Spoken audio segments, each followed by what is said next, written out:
into these poor laning matchups, and in spite of everything, it was more on Anarchy not getting any pressure down onto Coco than Ambition creating the pressure. As you mentioned, Ambition awkwardly a little bit more of a hindrance than really a helper towards Coco getting it together. So he gets another shot. Will he be able to cement a position in this team, or will we just see the Ambition trick revolving door until the gauntlet starts? Big questions coming up, and CJ obviously using Ambition here, perhaps because it is a weaker Anarchy lineup while they try and groom Trick, but have to like Trick when he can get a win over SKT, gotta say. So Zed going to be the first ban, was banned on the red side by CJ in the last game, is almost always banned against Mickey. Games like the last game really make me sad about the shift in meta, Monte Cristo. You know, I definitely like an Anarchy on other days to really turn from another game, you know, get in there, everyone get in here kind of team. They're very good at playing around Mickey. They're really good at committing. You know, they're the grim patrons of League of Legends right there. Just everybody piling into the mid lane. Yep, and that deck's pretty strong in Hearthstone. And at the start of the season against teams like Najin, they were able to blow away opposition. But is the meta in a place like that when you have Mickey playing a champion like Victor, who that's just not what he does? Well, he does play the TF, though, and that is going to be banned this time on the blue side by CJ. What else does he play, Monte Cristo? I got one more ban left. I got the Ahri. Just take out the Ahri. Just get it out of there.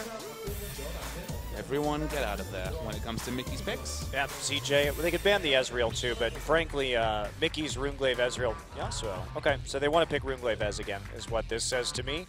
Because we know that Anarchy, when they see an early Ezreal, when they played SK Telecom, they responded with a Yasuo. Mickey very confident in his abilities, has a million games played on Yasuo and solo queue. So this says to me, hey, we want that Ezreal one more time.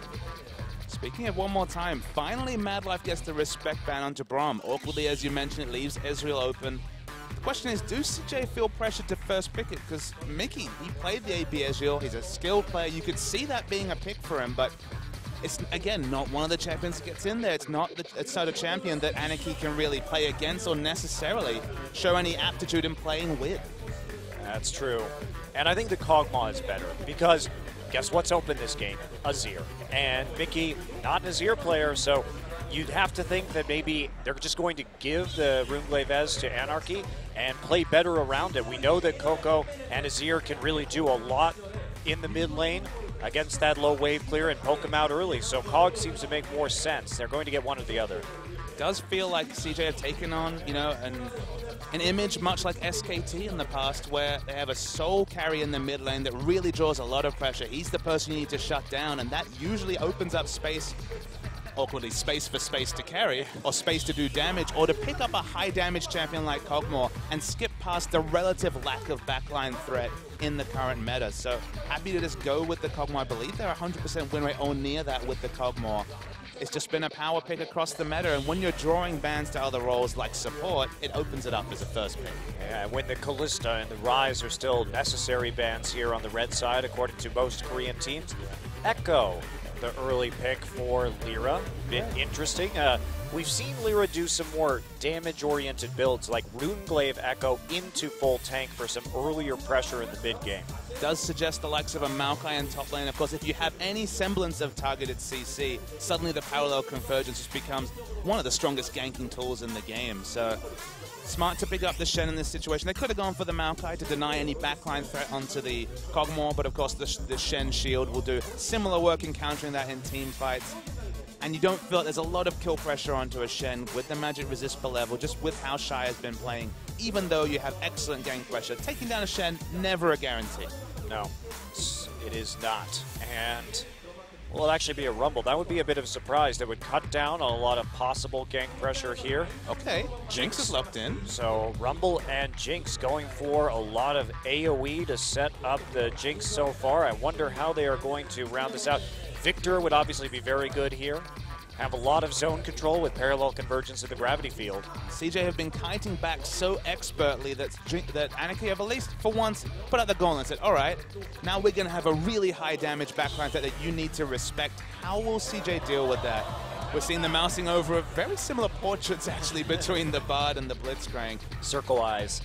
Glowing circle eyes. Do you just battle in terms of backline hyper carry threats, or do you go for Zim engage? With Alistair up, and this is Mad Life we're talking about, that could loom as the pick for support. I think Alistair definitely the best here, has more flexibility in terms of both engage and disengage, which they might need if they go for an Ezreal and a Kog'Maw together in the backside.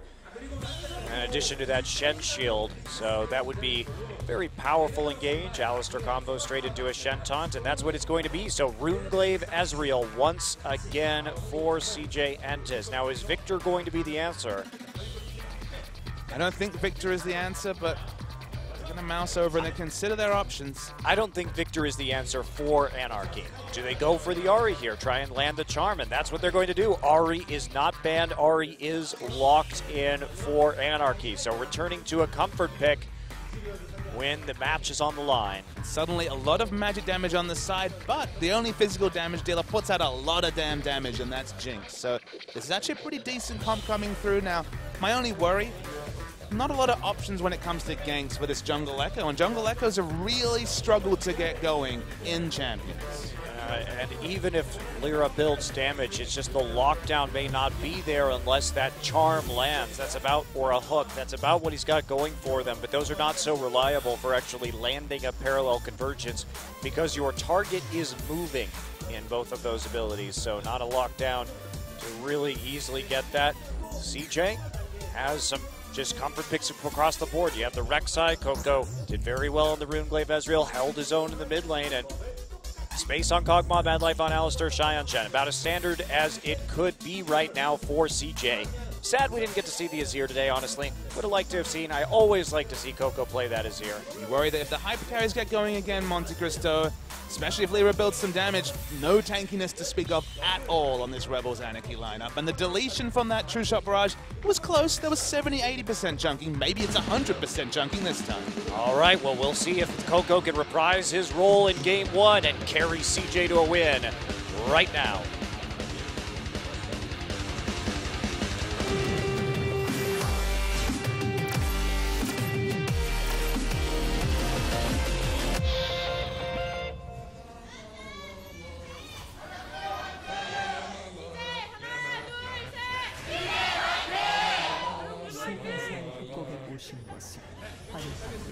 We're getting the Falalas from Kog'Maw. There's the Sona to really deck the halls completely out. Christmas in July, you know.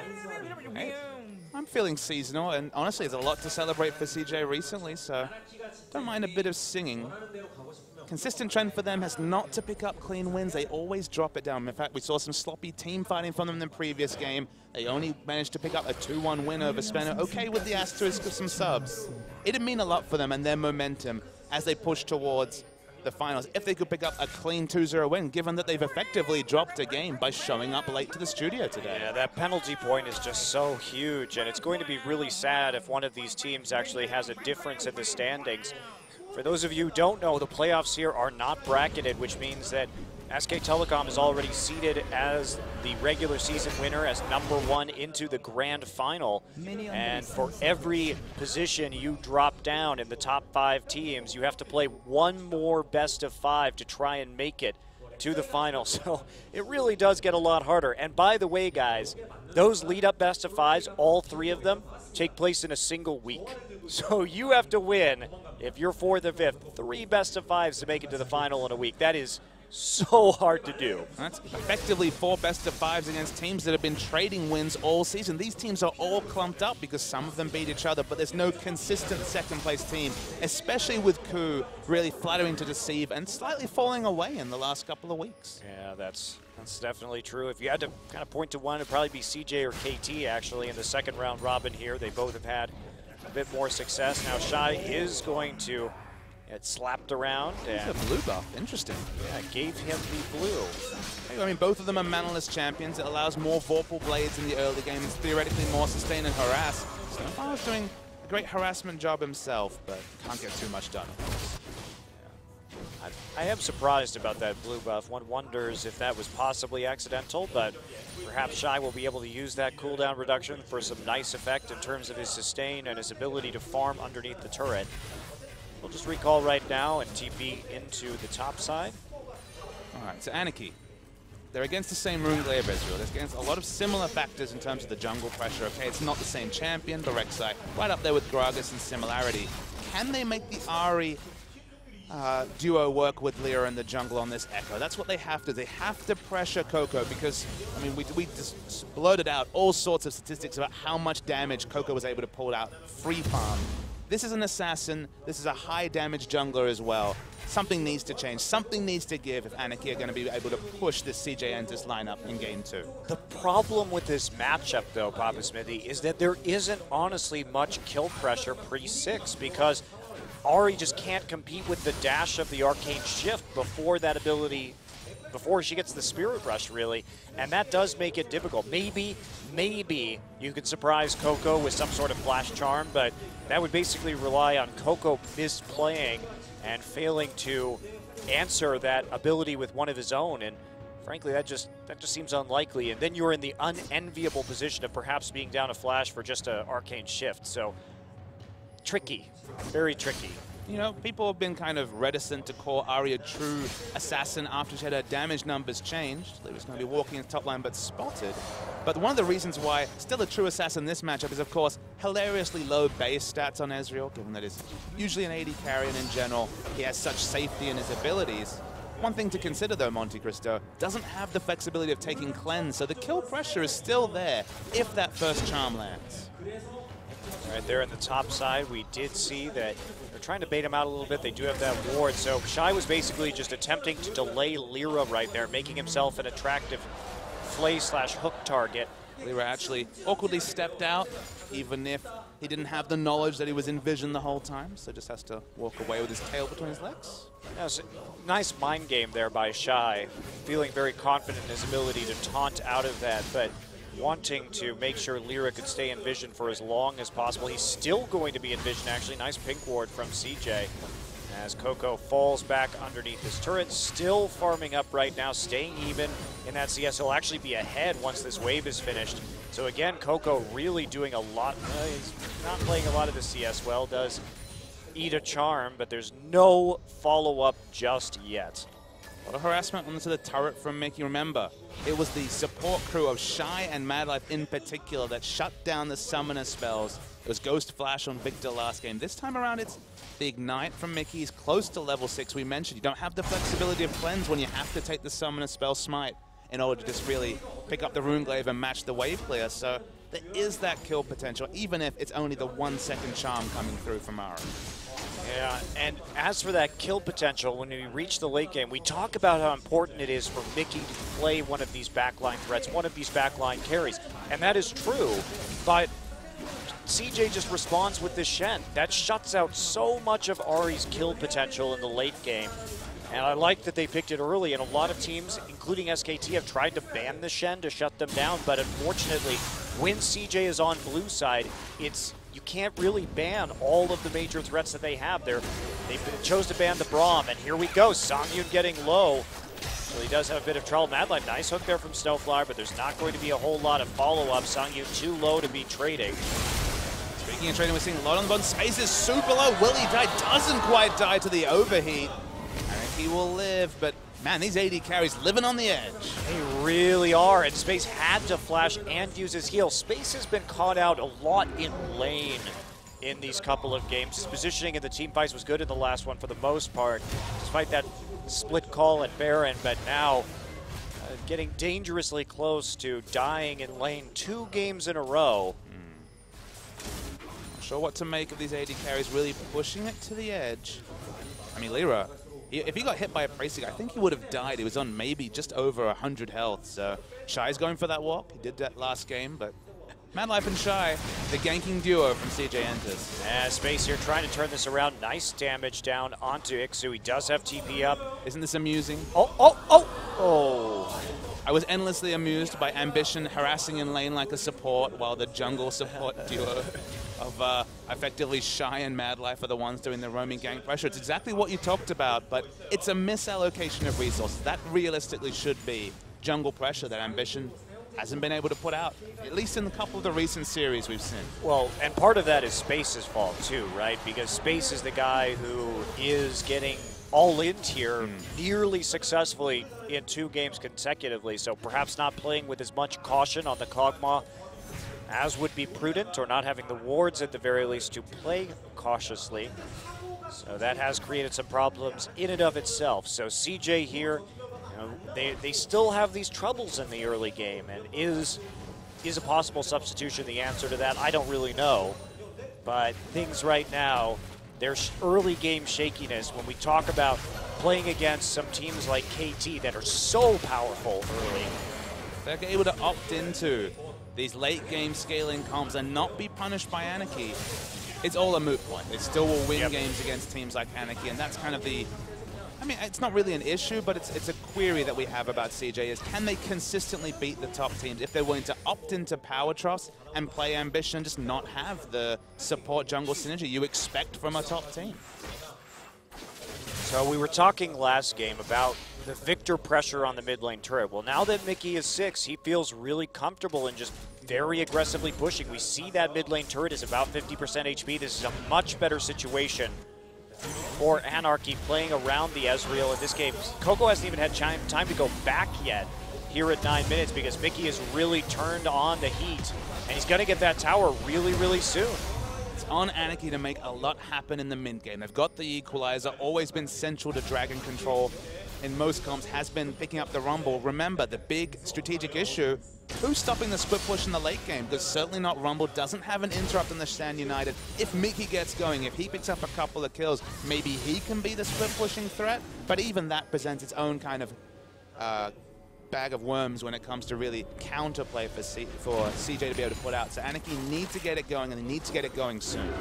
Yeah, well, at least they are getting the turret damage this game, and they're getting it pre-10 minutes. This is the factor that really wasn't there.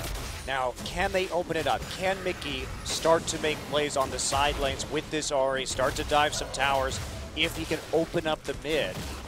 We're going to be looking at that in the next few minutes. Finally, though, Coco gets a chance to go back, and that is huge because he gets the Runeglaive and the Trailblazer, which vastly increases his wave clear. But both he and Mickey had very late recalls, but Mickey has been keeping him there. He's been pinning him there, and that is actually very well played by Mickey, understanding that the longer they were both without items, it was much more in his favor. He was smart using his mana, so just never was forced to go back and was able to chip down the tower to, what, 30% health really at good. Maximum? Suddenly, though, it becomes very difficult to finish it off. So what I want to see from Lyra, rotate around mid lane, just put in the inherent pressure of 2 or 3 members from Anarchy being in mid, and take that turret just to ensure there's no flashbacks needed to just the free farmed Coco of last game.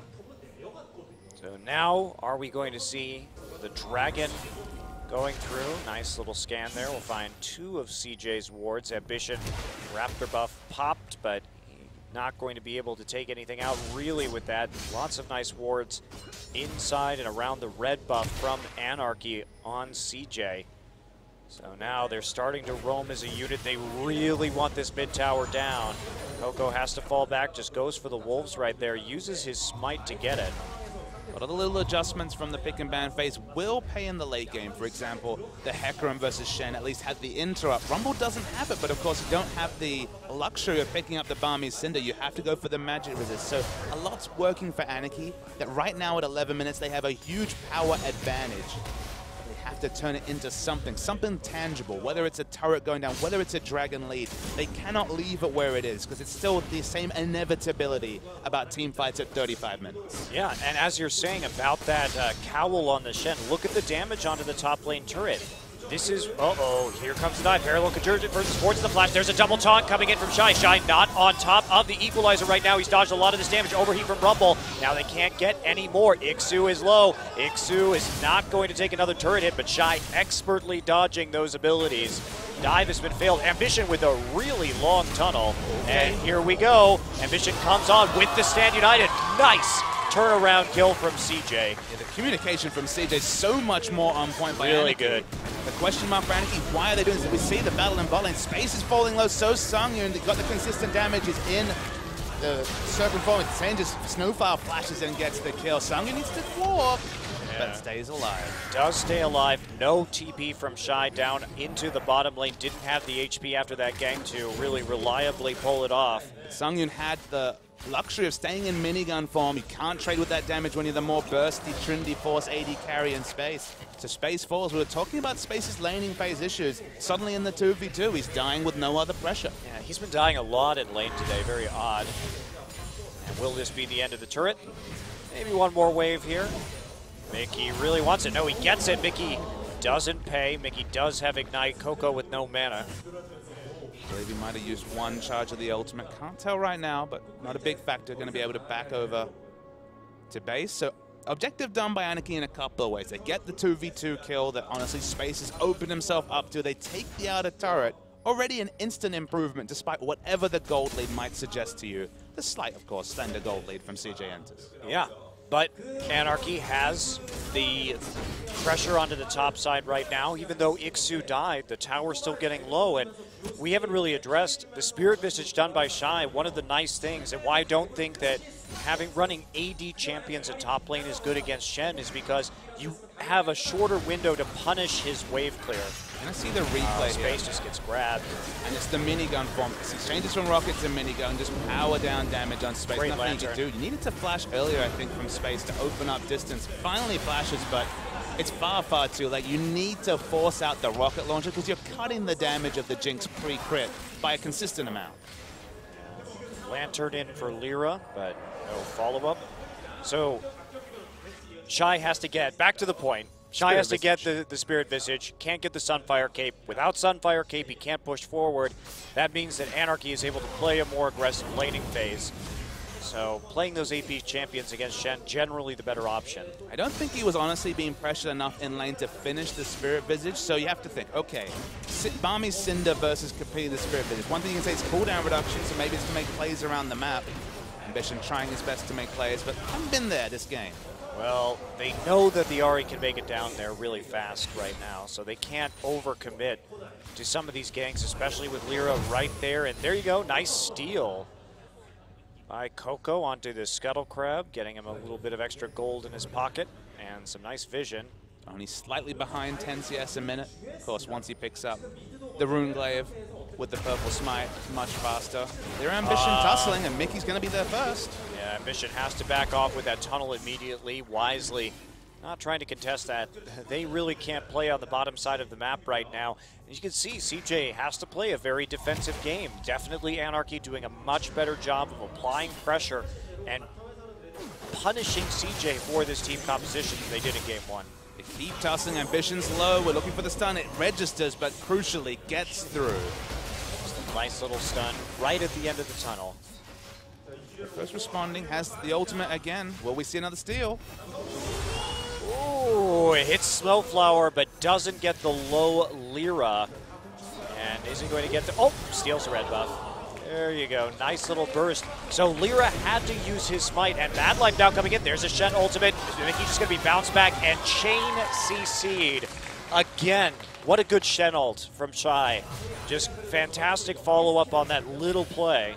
By far the best volleyball duo on the CJ Enter side. It's Shy and Mad Life again. We keep talking about this. They're the ones making the plays. It was really nice synergy there to just headbutt Mickey from Hope, Mickey from any sort of teammates. And now they get some pressure, and now CJ looking to pick up their first objective of the game. Well, it was just such smooth crowd control. Mickey didn't have time to Spirit Rush, didn't even have time to flash. You get the pull, you get the headbutt, and then you have this Shen taunting you with sufficient damage to take you out. So pretty difficult execution on something like an Ahri, but they make it work. The sort of spiking play is what they need from Ambition. That's the thing, is that they need to be getting this. We need to be talking about the jungle support duo, and we just can't do that. Ambition has 2 kills this game, but it's not, I mean, it doesn't really, It's a misnomer. yeah, reflect his play all that much. Anarchy have good early power spikes. Leandri's Torment, buffed on patch 5.13. Happy to poach that early. And okay, Shy has picked up the resist, so he's at least going to be able to deal with the damage in lane, but he's not doing much apart from having cooldown reduction. That's the only thing that finishing the Spirit Visage got him was a little bit more above better laning phase in terms of just being able to stay sustained, but realistically, the 10% CDR, he wants to keep making plays around the map, especially now that he's hit level 11. Yeah, big moment for him. Can he use this next Stand United to do even more? Here's Stand United and teleport in what, 35, 40 seconds. It's absolutely ridiculous the way you can play. I mean, he already has the global advantage.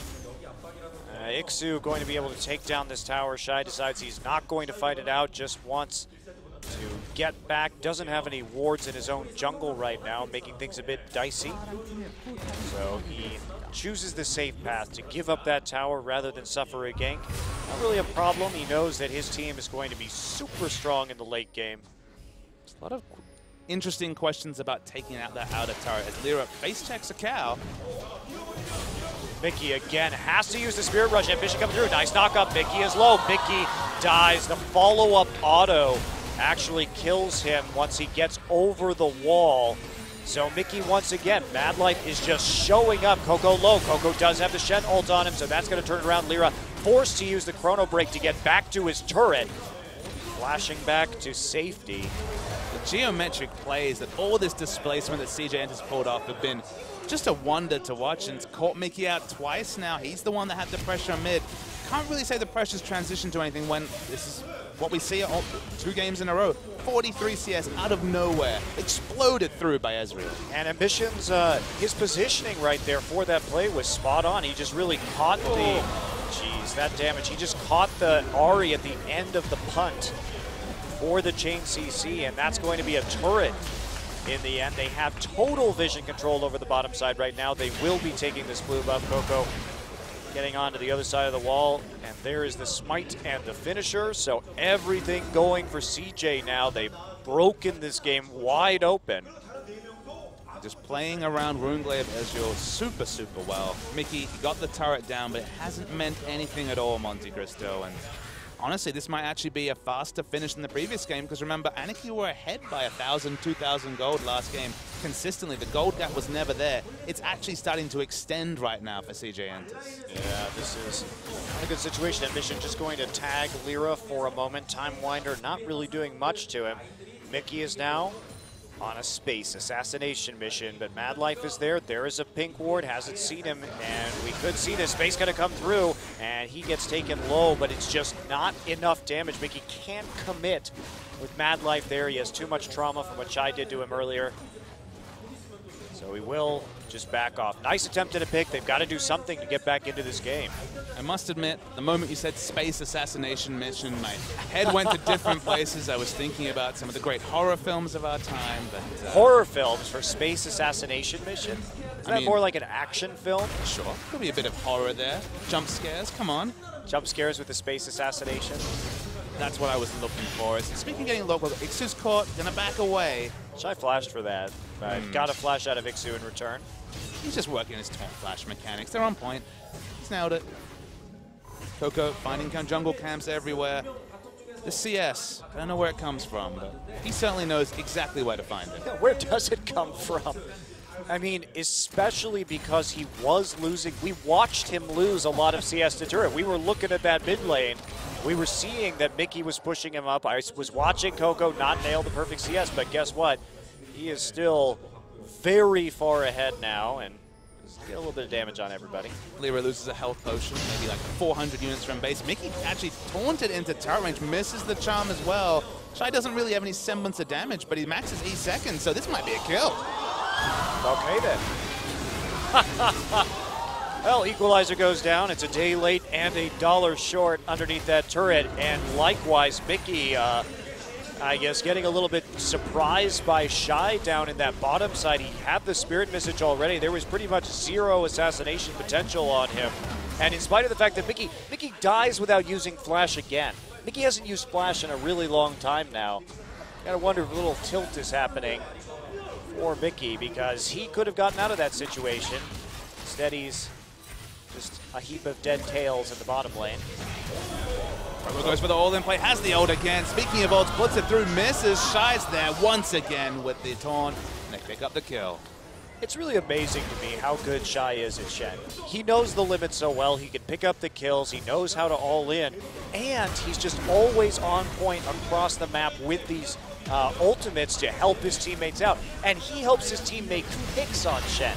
You talk about the timing that it requires for Mad Life to actually get on top of somebody with Alistar, and then for Shen to immediately appear. That is some really impressive synergy and coordination play. Those big anachronisms where, look, not a bad teleport play. Coco's going for a kill assassination mission of himself, not in space, and he's definitely going to die. Well, Snowflower, that was hilarious. Was it worth? Probably. You will pay for that. Extending deep into the enemy base, lands the hook, and as he collapses on the ground, mutters worth. Look, if it gets a couple of extra viewers to his stream, probably worth. Oh boy.